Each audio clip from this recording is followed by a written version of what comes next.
A Great Day for the Irish by A.M. Lightner. As a side note, A.M. Lightner wrote a book that I really liked called The Day of the Drones. I'm surprised nobody has jumped on it to make it into a movie, because it would be really interesting. It also came out in the 60s. I was really happy to find a Lightner. As a side note, A.M. Lightner wrote a book that I really liked called The Day of the Drones. I'm surprised nobody has jumped on it to make it into a movie, because it would be really interesting. It also came out in the 60s. I was really happy to find a story of hers that I could read. This story, science fiction, May of 1960. Extensive research by Project Gutenberg at Gutenberg.org did not uncover any evidence that the U.S. copyright on this publication was renewed. Bridget Kelly stood at the foot of the rocket lift and watched the loading operation. The freight had long since been inspected and stowed, and now it was the passengers' turn. Bridget was glad that for once she was not responsible. Let others worry and snoop. This time she was a passenger herself, starward bound.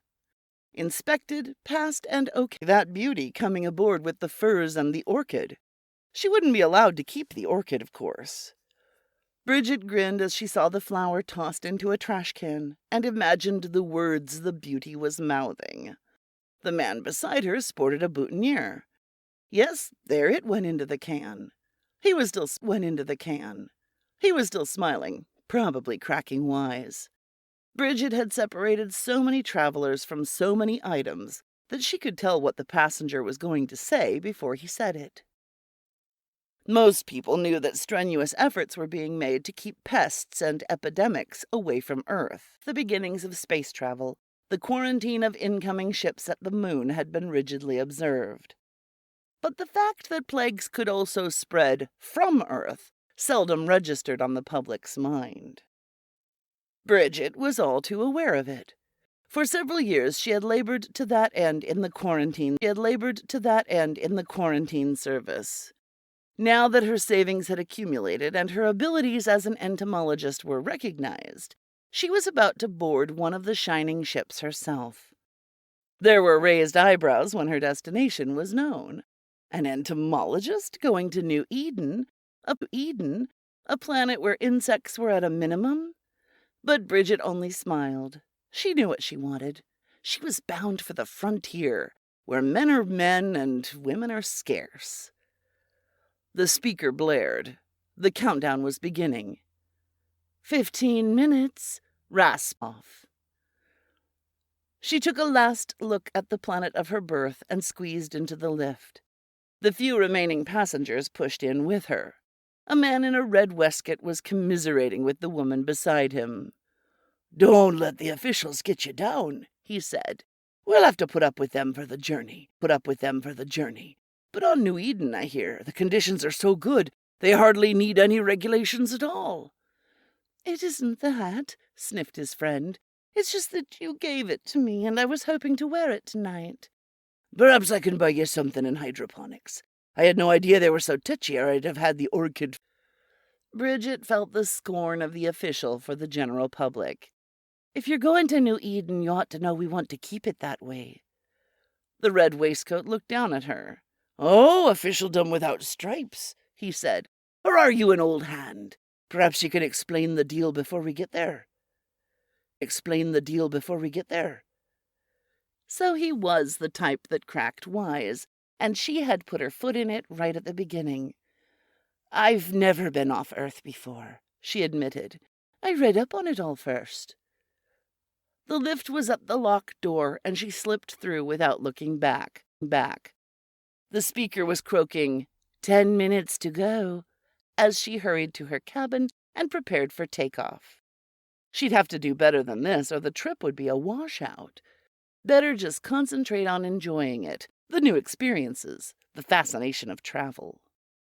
The jets roared, and Bridget Kelly blacked out. Several hours later, she had recovered enough to spruce up, take the prescribed dose of Covatron against space sickness, and make her way to the lounge. She found the table setting with her name on it and had hardly sat down before a familiar voice began at her ear. "Sure, and if it isn't Bridget Kelly, and it's a long time I've been waiting for herself." She looked up into the same laughing eyes, only this time they were above an emerald green waistcoat. "Still determined that New Eden should me that was St. Patrick. You're worried about bugs." She laughed in spite of herself and glanced at the place card next to hers. Mr. Patch McGuire, it read. "I didn't mean to sound stuffy," she said. "It's just that most people don't realize how important it is. How much trouble just a few insects realize how important it is. How much trouble just a few insects. Well, I've worked at it, and I ought to know." "Ah, an official entomologist. But in that case, why New Eden? Or are you insurance against people like Carrie and me who might import something?" "You never can tell. Something may turn up. It's hard to imagine." "Eden's remarkable that way," put in the young officer sitting across from them. "No stinging bugs or parasites. Makes everything a lot more comfortable. Still, it's pretty new. Only a small part developed so far." "So we've insurance against the unknown in Bridget Kelly." "And what might you be insurance against, Mr. McGuire?" she countered. The officer stared. "Don't you folks know each other? Mr. McGuire's a grower of fancy plants. Sort of goes together, plants and insects." He laughed. "Well, it looks like the rest of our table won't show up for this meal." "What happened to the lady orchid? She was with you, wasn't she?" Bridget asked. "Carrie," said Patch McGuire, "is one of those unfortunates on whom Covertron does not work. She won't be with anyone for the duration. I was just hoping our whole table was not similarly affected." "It's a pity. Muse lost space only once. If they did it more often, they might get accustomed." "Don't you take Covertron?" Bridget asked, beginning to wonder how soon she should repeat the dose. Some people said it made you sleepy, and she certainly didn't want that with things just getting started. And Patch McGuire.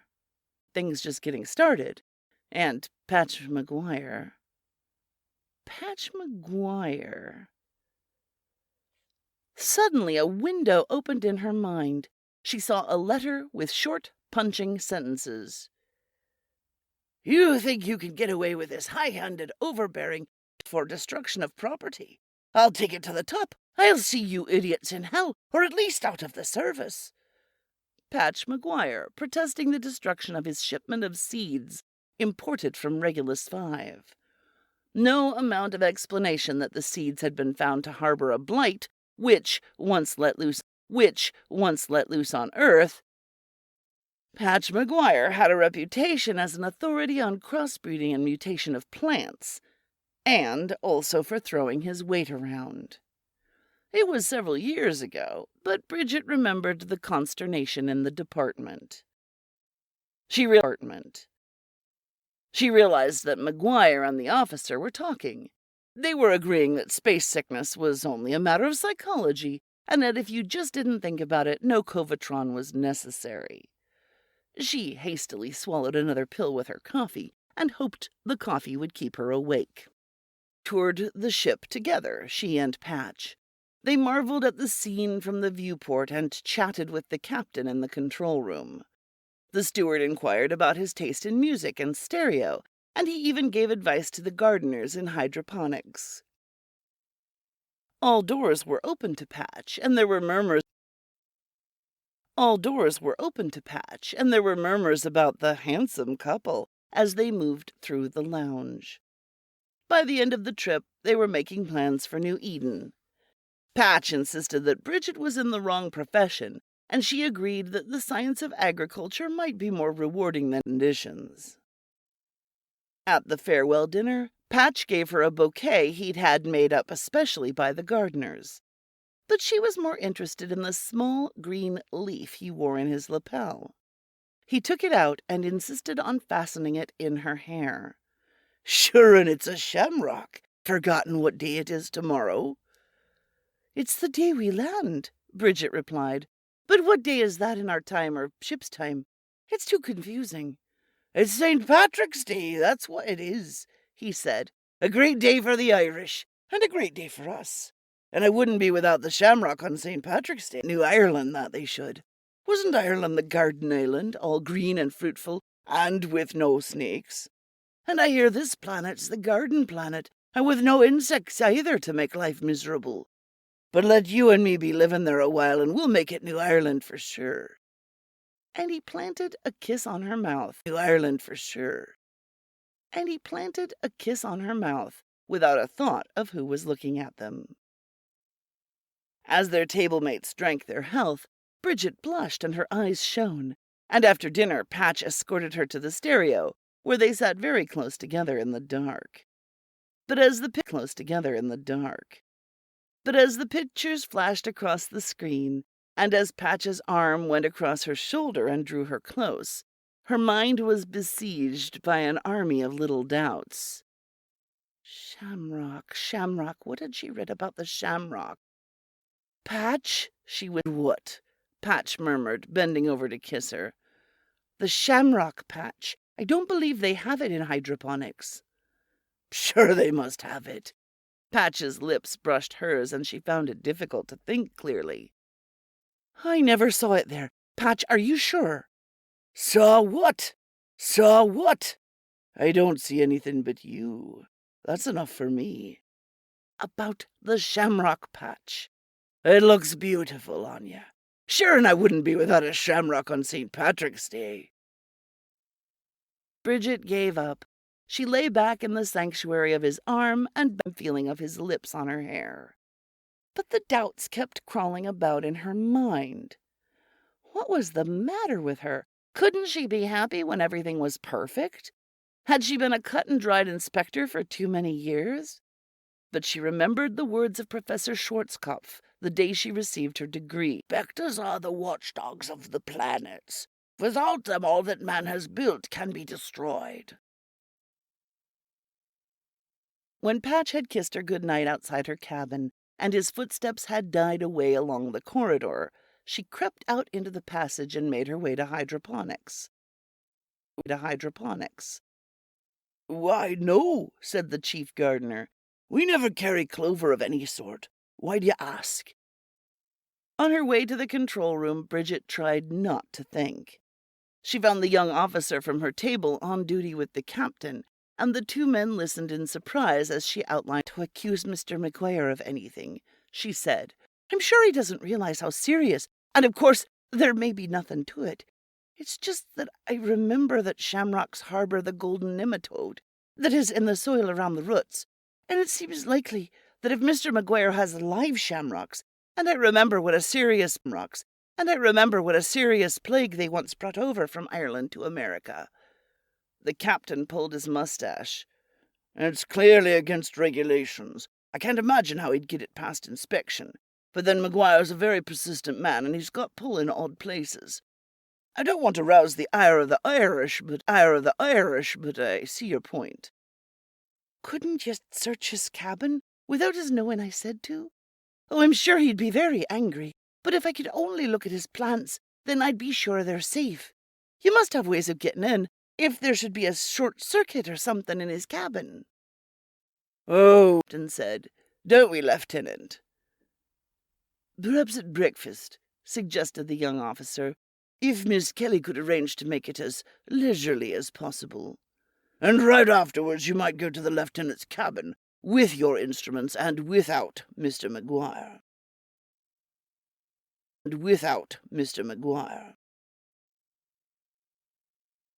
She had no trouble in making her breakfast leisurely. She could hardly choke it down. Under Patch's admiring gaze and flagrant approval, she was uncomfortably conscious of treachery. She left as soon as the protracted meal was plants. The lieutenant was waiting for her in his cabin. He sat behind his desk, eyeing a motley collection of clover in an assortment of little jars and boxes. Bridget brought out her pocket scope and without a word pulled the first specimen up by the roots and began to examine it. It's a good thing Mr. McGuire can't see you now, he said. He'd take an entirely different tone from the one I've been hearing lately. I'm hoping he doesn't find out, she muttered. What he doesn't know. Oh, look here. A fine big cyst. Now, if they're all like this... The lieutenant's behind his desk and peered over her shoulder. Found something already? He asked. Bridget pushed the scope under his nose. See that? She said. In the right-hand corner. You mean that lump? Doesn't look very dangerous. No, it doesn't. But it's a nematode cyst, all right. That little brown lump, if turned loose in the soil, give it a few years and you'll have a real pest on your hands. You don't say. We'd better get rid of it right away. Do you think there's any more? That's just what I'm going to find out. But before she could move to the desk for the other containers, lying outside, the door was flung violently open and a rich Irish voice proclaimed in righteous anger, So here you are, conspiring against me. Both the culprits red-handed. And my shamrocks, my little plants, my babies. Thank heavens I got here in time. The lieutenant moves. Thank heavens I got here in time. The lieutenant moved to intercept him. I beg your pardon, sir, but these plants are in quarantine, and if you have any others we haven't found... You're no true daughter of Ireland, Bridget Kelly, and I'm fortunate to have found you out in time, false and faithless as you are. Now, Lieutenant, getting between McGuire and the desk. She was only doing her duty. You should see the things she's been showing me in her microscope. A menace to the whole planet. Don't you believe a word of it, thundered McGuire. These inspectors are full of fears and fancies, puffed up with their own importance. And I'll thank you to give me back me plants that you stole out of me cabin. I'm afraid I can't do that, the lieutenant said. Not until Miss Kelly has examined each one, and then only the ones that get a clean bill of health. And he began to collect the little pots and remove them as far as possible from McGuire's reach. Well, come along then, Bridget. Give them the bill of health, McGuire ordered. You'll do that for me, I'm sure. And I don't know what all the fuss is about either. All over a few little plants and shamrocks at that. The few little plants have a few little cysts, said Bridget, whose temper was wearing thin. I've only looked at one so far, but as nice an infestation of the golden nematode I've seldom seen. It's got to go down the incinerator. The incinerator? Screamed McGuire. Woman, my shamrocks, all the way from Ireland. If you hadn't spent your whole life circumventing regulations and pulling wires, this wouldn't have happened. Why didn't you get them treated and certified before coming aboard?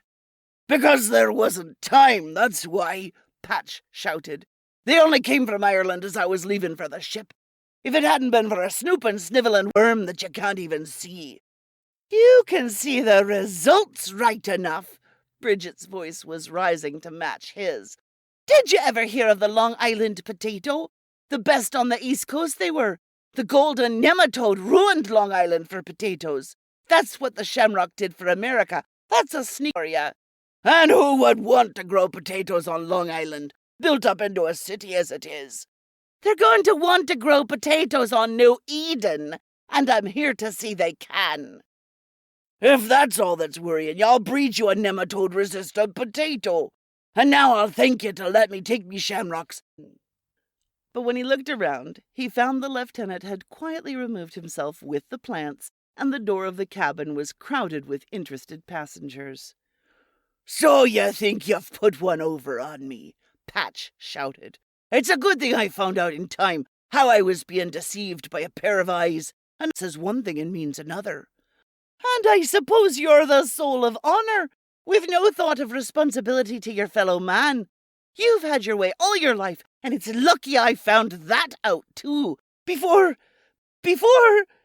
But he was gone, elbowing his way through the crowd, and the onlookers drifted away, embarrassed at the sight of the stormy girl, who shouted hysterically after him. Bridget slammed the door and collapsed into a chair. I'm sorry for the noise, she apologized when the officer returned. I'd better finish checking the plants before it's find the plants, the lieutenant told her. I've put them where he won't find them in a hurry. As a matter of fact, we aren't going to land. We're in orbit now, and they're to send a rocket shuttle. They aren't worried about what we're bringing in this time. It's what we might take out. There's a howling plague on New Eden, after all. Several of our passengers have changed their minds about landing. A plague? Said Bridget stupidly. It was hard to concentrate on anything more deadly than the golden nematode. Oh, nothing you or I could catch. Something to do with agriculture and the plants. Which reminds me, I've a batch of telegrams for you. The authorities are delighted to learn we've a registered entomologist aboard. Very few of them have come out this way. By the time Bridget had read the sheaf of papers, she had made the transition from the world of shipboard romance to her accustomed world of science and order. There was work to be done, her tastes at once. She left orders for the confiscated clovers to be destroyed and went to her cabin to pack. She was on the first shuttle to leave the ship. The weeks that followed were filled with hard work with test tube and microscope, at her desk and in the field. The majority of her co-workers were men, but none had time to look for a laughing eye or a smiling mouth. The beautiful garden planet of New Eden was being reduced to a desert by a mysterious something that was swiftly attacking all the cultivated areas. Starvation was looming, and evacuation. The situation was passing out of control. The villain could not be isolated. Was it an insect, a virus, a chemical in the soil? Some of the few native insects were caught and subjected to experiment. The soils were analyzed and tested. Those were not the answer. The only thing certain was that the previously lush brown loam was turning to a yellow chalky sand, and everything that grew in it withered and died. Bridget visited farm after farm and trudged from field to field. She looked at worried faces and tried words of encouragement.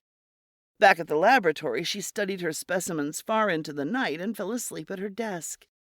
She was too tired to think about Patch McGuire, who, she concluded, had never left the spaceship.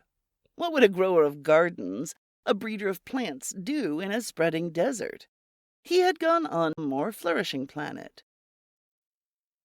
She was called to the office one day. I hear there's a farm that claims they don't have the plague, said the harassed young scientist behind the desk. Better get over there and see if it's any more than a rumor. Take the heli and bring back all the usual samples. Here's the directions on getting there. He shoved a torn piece of paper at her and turned back to his cluttered desk.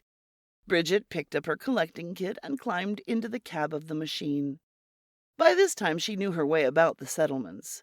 Without doubt, she told herself, this farm was on the outskirts of civilization, in some valley. But long before she reached the limits of cultivated land, she could see her destination. It stood out like an oasis in the desert, a little patch of green between a dried-up cornfield and an expanse of stricken wheat. Bridget brought her heli down on a velvety lawn in front of a small cottage and walked, unbelieving, to the door. A shout from within welcomed her, and she entered a clean and simple kitchen parlor. The owner of the one healthy farm in New Eden was busy in the attached greenhouse. As she glimpsed the red waistcoat dangling from a hook, Bridget screamed, and Patch McGuire came through the greenhouse door, flower pot in one hand, trowel in the other. And if it isn't the worm hunter herself, he cried, the czar of the spaceways, the dandelion dictator, and I was wondering how long it would take you to find me out. But you, she gasped, you couldn't, you wouldn't, aren't supposed to be here. And why not? He countered. I'm not like Carrie. She'd rather go on too sick to eat in space than face starvation on this planet. And then the bargain I was offered for this place, you wouldn't believe it. All modern convenience. Besides, what had I to fear with the best entomologist in 5 solar systems, working for the Department of Agriculture? Sure, you'll be having the problem solved in no time. Don't be giving me that blarney, Bridget said. You need only look out the window to know we've solved nothing at all. Plague-resistant plants, that's what you've done, and keeping them all to yourself. It's a disgrace. Patch began to laugh, and the more he laughed, the angrier Bridget got. You should be ashamed, she shouted. The whole planet dying, and you sitting here growing greener all the time. And that's the way it's been all the time. And that's the way it's been, he assured her. This place was dying on me too. But only the last few days it's taken a new lease, and I'm at my wit's end to explain it. You mean you don't want to explain it? You're hoarding the secret, and it's a shameful thing. Woman, you're crazy, he bellowed at her. Wishing to breed a plague-resistant plant overnight. It takes patience and many seasons, and I've only just settled in. I put a few things in the garden and stirred things up in the potting shed. Here, come along, you can see for yourself. He drew her through the cottage, pointing out the advantages of the so near the greenhouse. She walked about the paths and felt of the rich brown soil without a streak of yellow, and finally her eyes fell upon some little low leaves by the back step. Patch, she demanded, what's that? You've the eagle eye, to be sure. What do you suppose it is? What do you suppose it is? It's clover, she said. Shamrock to you. Surely not the same shamrock. I gave strict orders. Before he could stop her, she had tugged a plant up by the roots and pulled out her pocket microscope as she bent over it. Sure they were so busy worrying about the plague here. They forgot all about the little plague from Earth. All I wanted was a bit of old Ireland to bring with me. A few little cysts couldn't be that important. And you've got to admit, that's what I've got. A green island. They can double-faced. Her hand went up, and Patch dodged involuntarily, expecting her to throw shamrock, dirt, and all right at his head. But her hand stopped in midair. Patch! Her voice fell to a whisper of incredulity. I think I've got the answer here, in my hand. Say a word till I'm sure, but get me soil samples from all over your place, there and over there, and hurry! Patch ran back and forth with the soil samples, and Bridget looked in her microscope. And everywhere the golden nematode was teeming, and nowhere was there a sign of the sinister yellow streaks. Don't you see, Bridget said. Whatever it is, the nematodes are killing it. It will take some experimenting to prove it, but Bridget, my girl, I believe you're right. And while they're proving it, Patch, you and I are going to breed nematodes right here. And she had a vision of the golden horde, burrowing from Patch's land in all directions, bringing back health and sanity to the land. Whatever would Professor Schwarzkopf say? Dear Professor Schwarzkopf, sometimes the watchdogs are too faithful. They keep out everyone, even our friends.